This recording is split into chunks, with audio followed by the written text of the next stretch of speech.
Hello and welcome to the Fishing Guide Podcast. I'm your host, Brad Wiegmann. We are in Southtown Sporting Goods, and we're back with Larry again because Larry's a wealth of information, and it's always a good time, and we always learn something when we're here. And so, Larry, we want to talk about how fish see and hear and stuff like that. Well, first, thanks for coming by, but you're outside my bailiwick, so this is going to be purely intuitive for both of our parts. We know they have good eyes, that's for sure, for seeing. Their hearing is, they don't have ears like we do, but they do have a lot of sensory organs. The lateral line is really important for them, for sensing movements around them. Right. And then they evolve different mechanisms. The paddlefish, for example, will have the long snout or proboscis or whatever you want to call it. It's loaded with sensory organs, so they can pick up plankton. They're very sensitive for feeding, and then catfish, of course, with their little barbels. Fish have adapted quite well. It's not hearing as we know it now. Their sound carries in water. We know that. Right. And we can hear it. If we scuba dive, we can hear bubbles. And we can hear fish making noises. How they perceive it, I don't fully understand, but I know they have a lot of sensory mechanisms that help them pick up a range of vibrations. And that's probably where we're headed, I think.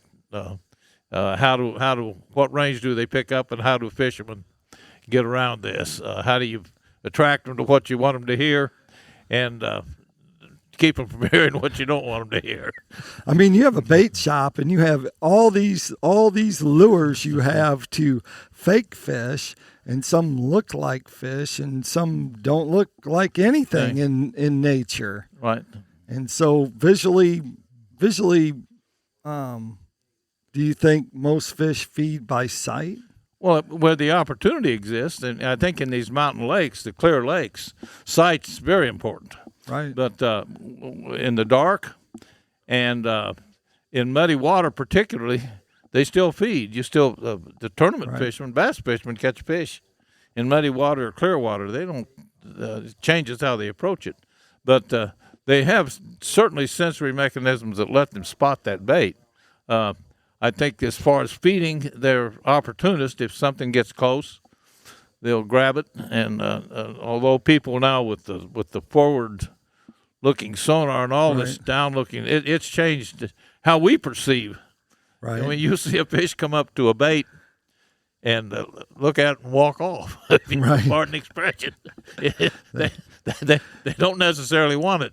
They do that a lot with forward facing, where they look at your bait, and then they slowly go off. Away. Or if they're a crappie, you might spook them if you go like you present your bait over top. But they really don't hear what we. No, it's a totally different. Right, it's totally. And they've got to have sensory mechanisms for taste because the attractants work. Right. And so there are things that once they get a hold of something. And there may be scents that get out in the water. I don't think we fully understand this. And, we just sell it mainly to the fishermen. But a lot of them work because they catch fish. But to me, in this whole fishing business, the most interesting thing has been the ability to look down and really see your bait. All this down-looking and forward-looking sonar has just changed the way we think about fishing, really. Right. And I don't know where it goes in the future, but I know that it's changed my own thought, and I don't have time to do it. But I talk to a lot of people come in, and particularly crappie, and even these young tournament fishermen, especially on bass, they'll go out and just spot one, a good one, and just literally make it bite. Right. If you pardon the expression, they tease that fish till he takes it, and that's intriguing to me. That you think about all the time we fished, and in my own case, going back to the 50s, and when we had no idea. We just threw a hair jig out there and hoped something bit it. Right. But now with all the new technology, I don't know. It's certainly changed the way I think about it. It's confused me, really, to be honest with you. I thought I understood it better, but now watching, and my own brothers have the units, they fish, and they're not very good at it. We're too old. You need to be young to really be a good. Oh, I don't know about that. You think some there's some guys old timers that are oh pretty yeah, good? there's old timers Well, learning anyway, it's fascinating, and it's changed. I think the way we perceive what really attracts them. We know in clear water where they can see it, sights. Yeah, well, that's pretty obvious. But all this, all these mechanisms that cause them to want to bite and not bite, and I can think of examples. Years ago, when I was working with the Fish and Wildlife Service, we did a lot of rotenone work, and in the afternoons we would have time.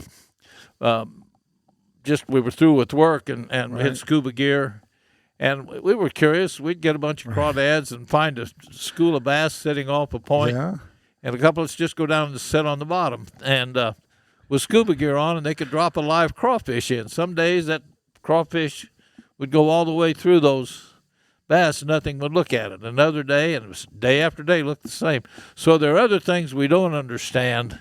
Why sometimes they feed, sometimes they don't. That may be what you're seeing with the down looking. Sometimes you put a bait down, and you do a lot of it. I'm sure you can explain a lot to me.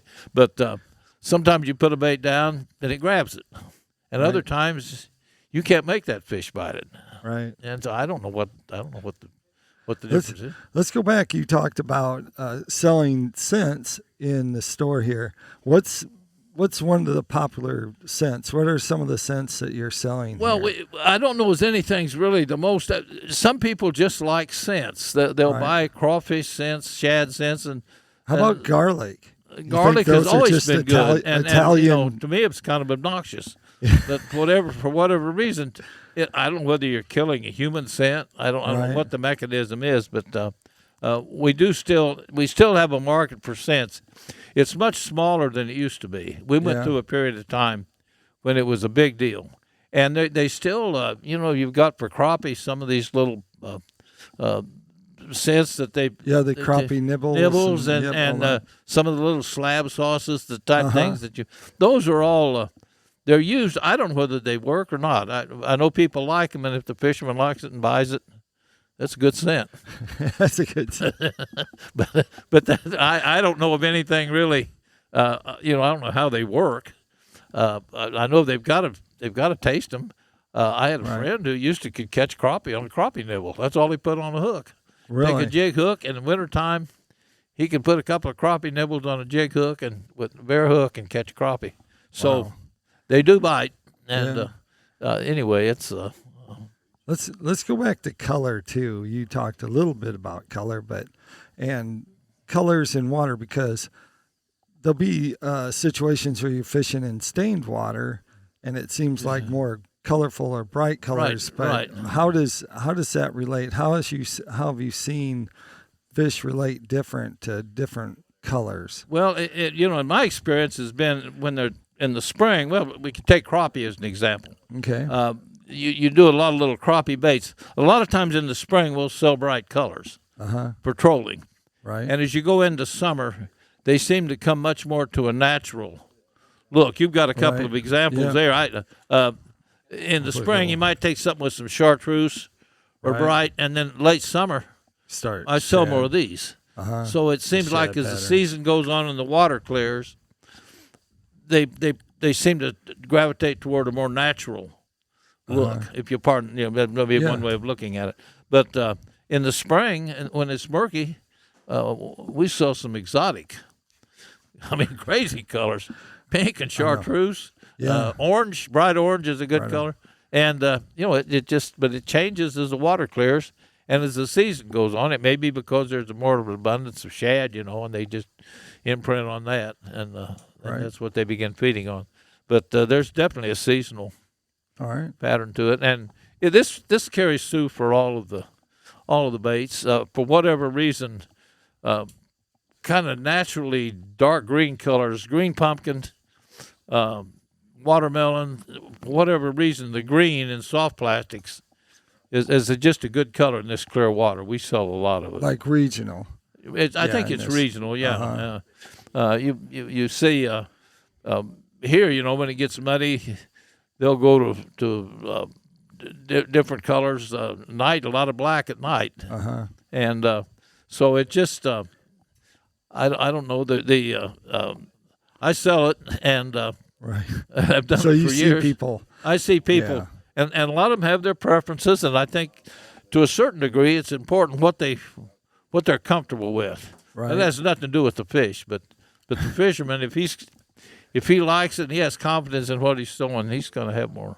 Right. He's going to have more success, I think. So. Let's go back to sound. We talked a little bit about sound, but sound itself, and I know before we started getting the show going, we had talked about sound and how forward-facing sonar had a sound, and my preference was always if sonar scared fish away, then ice fishermen who have been using, down basically traditional 2D sonar, they wouldn't have caught anything. Right. But yet, year after year, ice fishermen are sitting absolutely on top. looking, and we've used sonar for.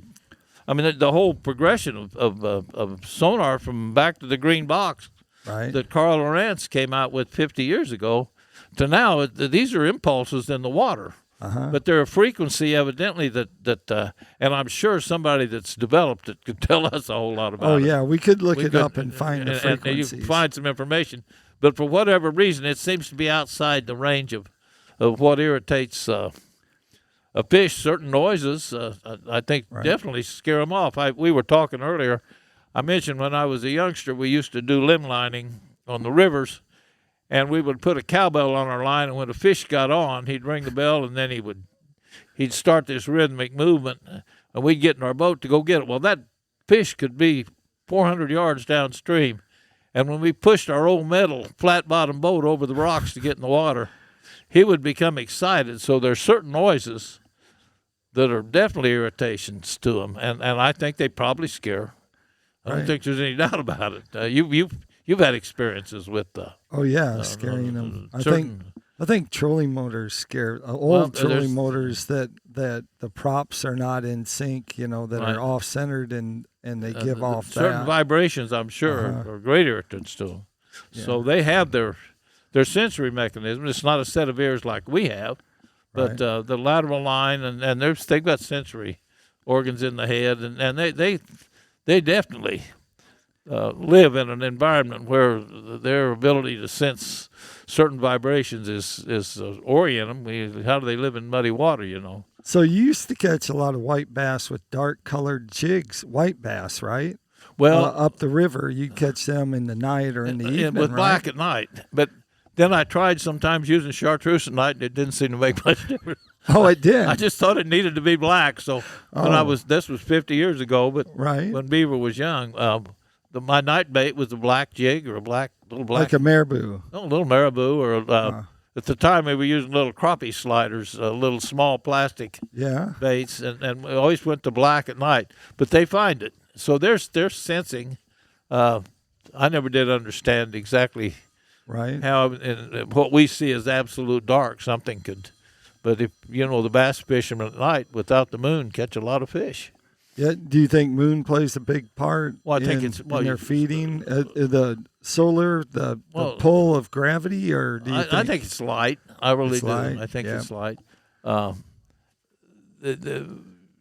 There's no, and of course, the light affects how we see things. There's a lot of conversation about fish spawning on a full moon, but years ago, back in the 70s, we had a group with the National Reservoir Research Program that studied it, and they seemed to spawn as much when it was black as when it was light.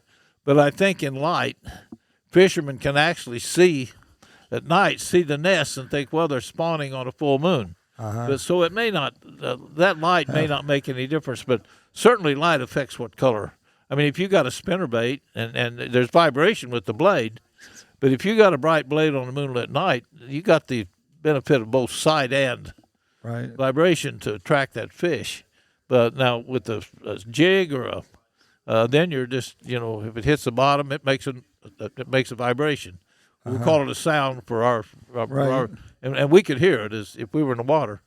You could actually hear these underwater with scuba gear. You can hear. Right.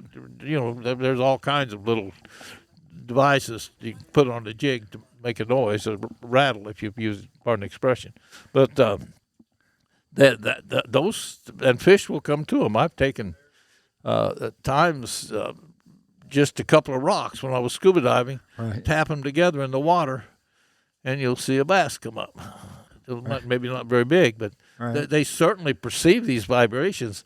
I don't think they hear them as we do, Right. but their lateral line and all the sensory organs they have, I think they're very much aware of what's around them. I think I wanted your job when you went scuba diving after work. Well, that seemed like the job. Better known owning a tackle store. You're out there like getting to swim around. Well, that was after we were using the scuba to set block nets for rote noting. Oh. But we had time. We'd start at 6 o'clock in the morning. We'd be through by 3 o'clock. We'd have the fish picked up. Had nothing to do till dark over on Bold Shoals and a bunch of biologists. I wonder what really, gets these fish going. And then we'd get under a rock and get a handful of crawfish and drop them down where we knew a school. And that some days that crawfish could just float through the whole thing, and they would ignore it. And other days, one would come up and get it. And, of course, we knew where they were. We were looking at the fish. And I never did make sense out of why on consecutive summer days when it was 100 degrees and the sun was shining, and it looked like exactly the same day as the day before. One day they fed, and the next day they didn't. And we did this over a period of several years, but just killing time in the evenings. But I guess that's a good reason to own a bait store, because then you can offer people all different, colors and baits, and colors and sizes. Right. That takes us to Tackle Time. Tackle Time sponsored by PICO Lures. PICO Lures, of course, has a complete line of hard and soft baits, all colors, sizes, and vibration. Yeah, these are and just so. That's just a couple of them, and of course they have them all here. You can check them out right here at the store at Southtown Sporting Goods, or you can find them online. Our other sponsor is B&M Poles. B&M Poles, of course, has a complete line of rods for everything from catfishing to bass fishing to trout fishing. Right. They got it all. And in fact, Larry brought a couple. Actually, has a couple here to show us. And I know the one that he said is super popular is this river one. This is just a nice little inexpensive spinning rod, and it's very modestly priced and a very good action. That's a good one. That's the Godwin crappie cast. Yes. Yep. Then just for crappie fishing, looks like about a 11-footer. Right. Just a light, very light pole to reach out, and then if you really got a long arm or want to go a long ways, that's a 16-footer. So they make all kinds of product for all you want to find. You can find them at bnmpoles.com. Larry, tell us where you're located at and kind of your store hours in case someone wants to come by and talk old days or go scuba diving fishing with you. Well, we're located at 4602 North College in Fayetteville, and we're just north of the Northwest Arkansas Mall and right next to Locomotion. So, anytime you're by, we'd love to stop and visit with you. All right, there you go. Like I always like to end the show, make sure you keep your hook sharp and your lures in the water.